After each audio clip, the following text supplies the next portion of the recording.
Welcome back to another episode of the COVID Countdown. I am Malinda McHenry, aesthetic professor, and I am here with Susan Voss with the Salon Spa Connection, and I'm also here with the lovely Sarah Beck, Hair by Sarah. And how are you handling the lockdown, the shut-in, if you will? What are you up to? Well, I feel like that's a really big question that could have a really long answer. Challenging time for a lot of people. It's really hard that as a lot of people, most people in the beauty industry are shut down right now. So it's a very difficult time. I personally go through a huge roller coaster of emotions, like even on a daily, hourly basis of feeling like, gratitude to, scared to sad to all of it. And so I'm really just allowing myself to kind of settle into it and feel everything that I'm feeling in each day, in each hour.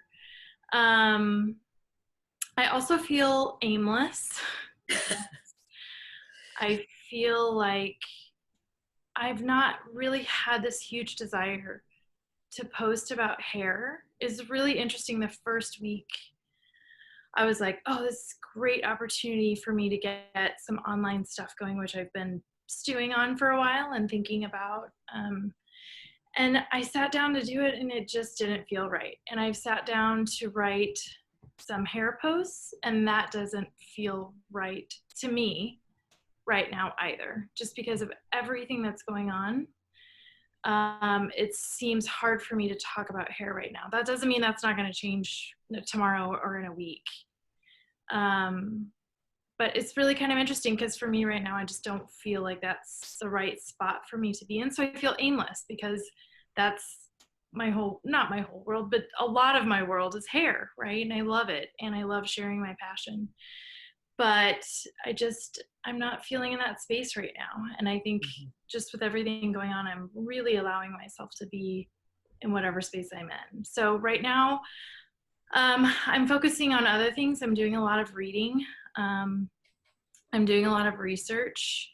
I'm doing a lot of things that I've been wanting to do, like relearning French again. Ooh, cool.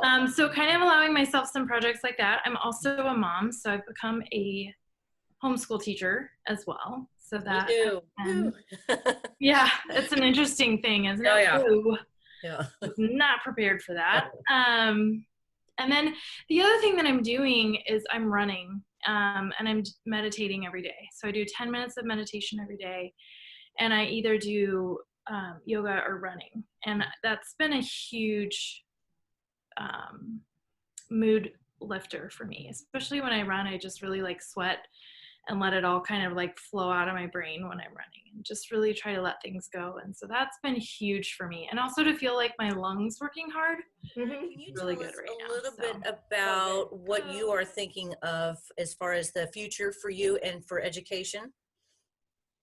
Yeah, so I've been an independent educator for about 4 years now, building a really small business, doing it all on my own. Like what you mentioned earlier, I figured out Instagram on my own, kind of. I'm still figuring that one out, and building a website. So everything that I do, I've done myself. My own marketing, I've never paid for an ad or anything like that. So my business is really homegrown, and the people that come to my classes come like really feel like my people, and it feels really lovely. And that's kind of where I want to stay, is just kind of in that slow growing business. I don't really picture myself as like a on stage artist kind of thing. Little classes are kind of my jam. So I've been doing razor classes for the last 4 years, and that feels really good. I teach my passion of the straight razor, where I learned that at the beginning of my career. I was really lucky to apprentice under Nick Arrojo in New York City. So that's where I learned the straight razor, and I fell in love with it. It's such a creative, amazing tool. It's very technical, and it's very, could be a very advanced tool as well, depending on how you use it. And so I think It's been I felt really, really lucky to be able to share my passion with the razor, with my fellow stylists the last 4 years. And so I want to continue doing that. I would love to start branching out a little bit more. I've done some classes in Colorado and Indiana, but I'd like to get a little bit further out for my razor classes. And so that's one portion of what I do for my education is razor. And then the other thing that has transpired in all of this is a mental wellness retreat. And so I hosted my first one in January, which was straight up magic. It was just wonderful. So what has happened in the last 4 years of being an educator is I get to spend my time with people that I love, our fellow hair industry people, and we've had conversations. This is how it all started. And we were talking about how hard it is to be behind the chair sometimes mentally, because you've got, 10 different people sometimes coming into your chair every day, right? So that's 10 different energies, 10 different people sharing their stories, and it can become a lot. And what I've found is a lot of hairstylists are empaths and also creatives. And sometimes when we're both of those things, boundaries are hard, right? Yeah. And so I figured out that I was not the only one who felt that way. I've had major meltdowns in my career and a burnout where I was like, this is too much. I can't do this again. And but I love doing hair, right? And I think generally we all do. Hairstylists love doing hair. And so, but it can be taxing on us mentally, right? And so I planned a day of a mental wellness retreat, which included 3 therapists coming to talk to us about how basically we're therapists with no therapy training. So they gave us all kinds of tips and tricks. We had a wonderful conversation. We had yoga, we had meditation, to talk about energy. So anyway, that was the mental wellness retreat. And that was really my passion right now and where I would like to continue growing. And speaking of mental health, right now is a huge time to be able to talk about mental health within hairstylists, because we're basically forced to not be working right now. So, so that's another big passion of mine. So I'm a razor cutter educator, and then I'm also starting to do some mental wellness retreats for hairstylists. I saw that, and it did sell out, didn't it? The one in January? It did. Awesome. Yeah. Where was it located? I hosted it at the Bower in the Crossroads, an event space. Very cool. Yeah. Very cool. And is there one on the calendar for the future? So I have one planned in June in Colorado Springs. And so I'm, depending on how everything happens over the next month or two, that will happen in Colorado Springs. And then I'll probably try to bring it back to Kansas City at least every January. Awesome. Do it once a year, if not twice a year, kind of depending on the need for it. Yeah, I mean, I'm down to do it. It's just if people want to, come and pay for it. So absolutely. The first one I didn't get paid at all. I did it just out of the goodness of my heart, and everybody helped volunteer their time. So it was really affordable for everyone. Mm-hmm. So just as the first kind of run through. So yeah, this is a passion of mine. So it's not going to be a huge money maker, which is a-okay with me. Well, yeah. and you're learning, and I know the feeling. I've done a lot of things for free. Right.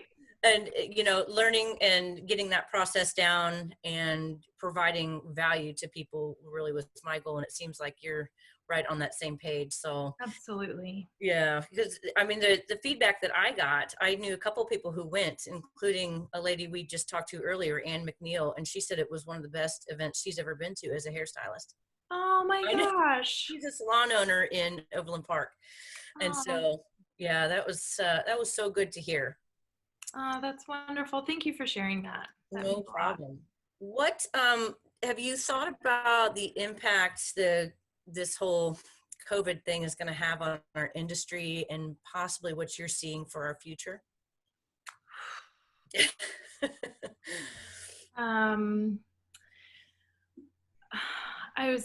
So 2 things I have been doing. I've been doing a weekly meditation on Instagram Live with my dear friend who's a yoga and meditation teacher. And we are doing it on my Instagram for the hair community. And so we do that. We start with a meditation, then we do a conversation. It's every Friday at 10 a.m.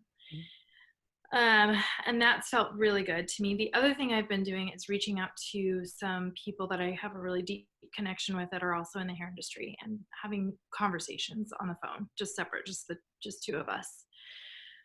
And that feels really good. And we've kind of been talking about that. And we've been talking about how this might affect our industry, and how our industry has become so elevated. And what a wonderful thing that is. But also how I feel very drawn right now to getting back to like basic stuff. And I don't even know what that means. I don't even know what that means for our industry, but I feel like we've gotten to this elevation where we've taken so many classes and done so many things, and maybe it's kind of time to like have a refocus and kind of get back to basics and do what feels right for your clientele, maybe. You know, maybe even not charging quite as much as we were, because people are going to be in a different financial spot, but then also like we are going to be in a different financial spot, so we have to charge it. So I don't know the answer to that. Please edit all of that out, but that's staying in. I have no idea. I mean, I think things are going to maybe slow down a bit, and they're saying like if this comes back in the fall or the winter, like what does that mean for us again? I have no idea. I just hope that we can get back. What I'm also hoping for is several hairstylists, which I am so happy about, have been calling out the huge hair care companies and huge distributors to be able to say, we are the people that make you the money all the time. You need to be there for us. That's right. And I think they are trying. I think some are really trying. They're drop shipping for you, for your clients. They're trying to do things to make sure you have credit when you come back to restock and to, you know, product. And I mean, I think I'm hearing about it from different, you know, beauty supply houses and different vendors. And I LinkedIn, you can go to a lot of their pages and see stuff. Instagram. I think they want to. I just think they don't know how to, maybe, some of them. I haven't heard them offer any free things or, hey, we're going to give you $50 off or anything like that. Yes, they're making the products more accessible. But they're still making money on the products. Exactly. Well, yes, but at the same time, and in all fairness, I think the thing we really have to be aware of is we all need money. And it's a huge undertaking to have 10,000 items in your warehouse just sitting there collecting dust. And if they make it more accessible for us to get to our clients or work with us to drop ship or to do different things, that's something that we should recognize, because they have costs too. And I have been on that side of manufacturing. I used to have a product out there that was called Crystal Remedy. It was a microdermabrasion body abrasion product.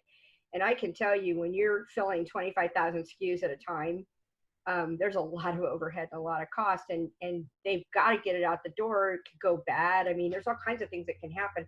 And I do think you're right. I think they need to reach out to their clients, to us, the stylists, the estheticians, whoever it is, and say, hey, what can we do to help? Even if that means dropping minimums, allowing to drop ship, coming back with a 30 days or 60 days to pay, to stock up, and then, you know, a 30-day zero interest, whatever they can do to help us stay on our feet and stay stocked, because money is hard to come by when you have no money coming in, and it is for them as well. But I don't think it's a good idea to villainize them, and not that we're doing that here, but you're right. What are they doing? You know, L'Oreal, they could set a standard, truthfully, you know, and say, hey, this is what we're going to do. And it can all kind of trickle down from there. I know the distributors, there's only so much they can do, because they, you know, their prices are dictated largely by the product companies. But it would be really awesome to see some of these bigger companies say, hey, this is what we're going to do for you. Yeah. I will say two things on that. So the CARE Act was signed on Friday, which is $2 trillion going into our economy. And I think the hair industry is going to be able to get some of that. And I'm hoping that they're going to give grants as opposed to loans to salons. I'm really hoping for that. I'm doing some more reading and research. That's part of the research that I'm doing right now. And then I'm also trying to figure out how to get like applications and that kind of stuff, so that way people can just like click on it and go there, because I think it's really going to be important for our industry to be able to know how to access things that the government is going to provide. Mhm. So I'm hoping for that, and I hope that that helps like keep the salons, the distributors, all of it afloat while we're, and the stylists, especially the stylists and the booth runners and the commission stylists, afloat while we're in this. It's going to be really important for the government to do that. I think I'm hoping that they step up enough in our industry. The other thing that I've got going is a little bit of a fundraiser brewing in the back of my mind for my hair industry friends. You speaking of that, you might want to check with Susan, because we have right here on the Salon Spa Connection a fundraiser that's going on, and we'd love to have you come in on this, because this is something that Susan, tell her a little bit about what you're doing with this, because I think it might, rather than if having everybody try to do one individually, maybe this connection can bring us all together to do one cohesively.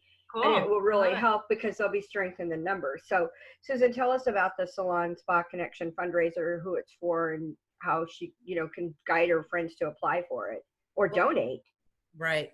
We've just opened up our website to anybody who feels as if they need some extra help and just taking donations, whether it's money or items, baby things, gift cards, food, whatever people would like to donate, hoping to attract some bigger companies so they can come in and provide some relief for our industry. And mine is for the entire industry. So not just hair, but nails and aesthetics and massage, just because everybody really, especially the self-employed ones, are in the same position.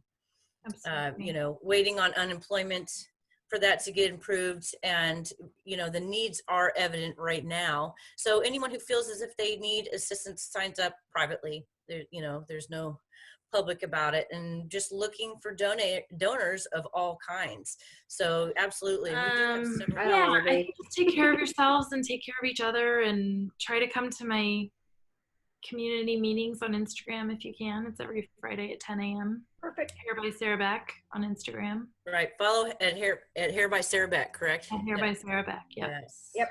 And Susan Voss at Salon Spa Connection, and Malinda McHenry at Aesthetic Professor.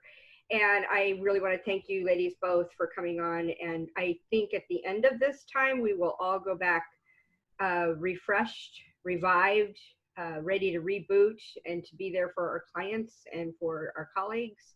And hopefully these episodes, counting down the days to getting back behind the chair, will inspire you and will motivate you to reach out to your colleagues, stay in touch, keep that human connection going. And thank you so much, Sarah. And we hope to work with you and talk to you again in the future. Sounds great. Thanks so much for having me. Thanks. Bye. Stay safe.